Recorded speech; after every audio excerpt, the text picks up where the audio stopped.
ఉగాది రోజు బొబ్బట్లు ఎట్లా చేయాలో చెప్పండి. ఈరోజు ఉగాది బచ్చాలు చేసుకోవడానికి బెల్లం తీసుకున్న, అట్లనే పప్పు నానబెట్టా.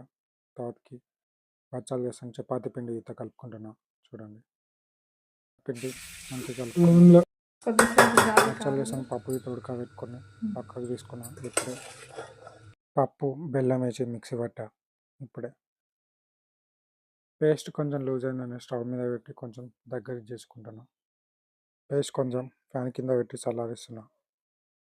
చపాతీ రాన్లో ఇప్పుడు మనం చేసిన బెల్లపం ముద్ద పెట్టుకొని ఒక రౌండ్ లాగా చేసుకుంటున్నాం. చూడండి ఫ్రెండ్స్, ఇట్లా ఉంటే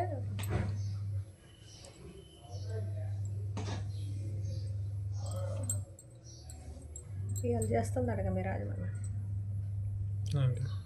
ఇయ్యే ఉన్నే మగ్గు. చపాతీ పిండిలో మనం బెల్లం ముద్ద పేస్ట్ పెట్టి దాన్ని ఇట్లా చపాతీలాగా రోల్ చేసుకొని దాన్ని ఇప్పుడే స్టవ్ మీద కాల్చుకోవాలి. అది చూపెడతా చూడండి. ఇప్పుడే స్టవ్ మీద కాల్చుకుంటున్నాం.